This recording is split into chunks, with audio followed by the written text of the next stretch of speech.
দেশের প্রথম নারী সরকার প্রধান বেগম খালেদা জিয়া চলে গেছেন না ফেরার দেশে। আজ শুধু একটি রাজনৈতিক দল নয়, পুরো বাংলাদেশের রাজনীতির একটি অধ্যায় থেমে গেল।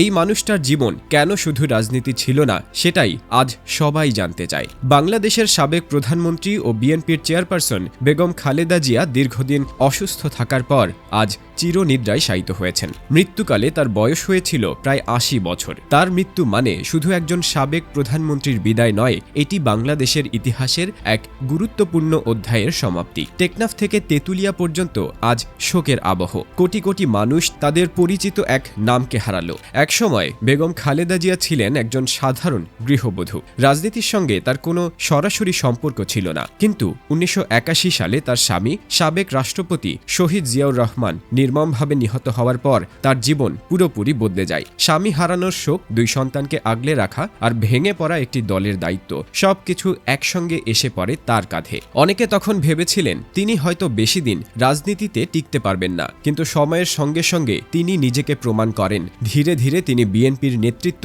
শক্ত হাতে ধরে রাখেন এবং রাজপথের আন্দোলনে সামনে থেকে নেতৃত্ব দেন। এখান থেকেই শুরু হয় তার দীর্ঘ রাজনৈতিক সংগ্রাম। দীর্ঘ স্বৈরাচার বিরোধী আন্দোলনের পর ১৯৯১ সালে বেগম খালেদা জিয়া বাংলাদেশের প্রথম নারী প্রধানমন্ত্রী হিসেবে দায়িত্ব গ্রহণ করেন। এরপর তিনি মোট ৩ বার প্রধানমন্ত্রী হিসেবে দেশ পরিচালনার সুযোগ পান। ক্ষমতায় থাকাকালীন সময়ে তিনি যেমন প্রশংসা পেয়েছেন, তেমনি পেয়েছেন কঠোর সমালোচনাও। তবে একটি বিষয়ে সবাই একমত ছিলেন, তিনি ছিলেন আপোষহীন। বাংলাদেশের রাজনীতিতে একসময় সবচেয়ে আলোচিত বিষয় ছিল দুই নেত্রীর দ্বন্দ্ব। একদিকে শেখ হাসিনা, অন্যদিকে বেগম খালেদা জিয়া। এই দ্বন্দ্ব শুধু রাজনীতির ভেতর সীমাবদ্ধ ছিল না, সাধারণ মানুষের চায়ের দোকানের আলোচনাতেও জায়গা করে নিয়েছিল। সমর্থকরা তাকে ভালোবেসেছেন, আবার বিরোধীরাও তাকে কঠোরভাবে সমালোচনা করেছেন। রাজনীতির আলো ঝলমলের আড়ালে বেগম খালেদা জিয়ার ব্যক্তিগত জীবন ছিল এক গভীর কষ্টের গল্প।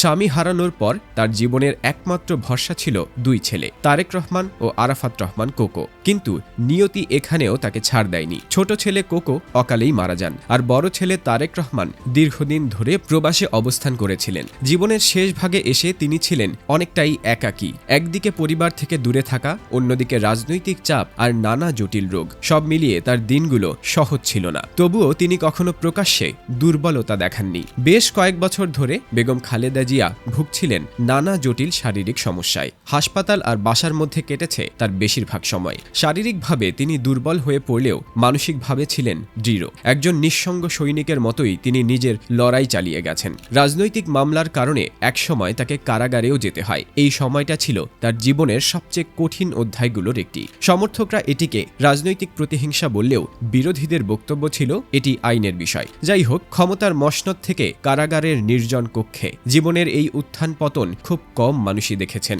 আজ বেগম খালেদা জিয়ার প্রয়াণে বাংলাদেশের রাজনীতিতে এক বিশাল শূন্যতা তৈরি হয়েছে। এই শূন্যতা সহজে পূরণ হবার নয়। আজ সব বিতর্ক আর রাজনৈতিক হিসাবের ঊর্ধ্বে উঠে তিনি শুধু একজন মা, একজন সংগ্রামী নারী এবং একজন কালজয়ী নেত্রী। মহান আল্লাহ তাআলা বেগম খালেদা জিয়াকে জান্নাতবাসী করুন, এই প্রার্থনাই আজ অশ্রু সজল পুরো জাতির। বিদায় বেগম খালেদা জিয়া। বাংলার আকাশ, বাতাস আর ইতিহাসের পাতায় আপনি বেঁচে থাকবেন বহুদিন।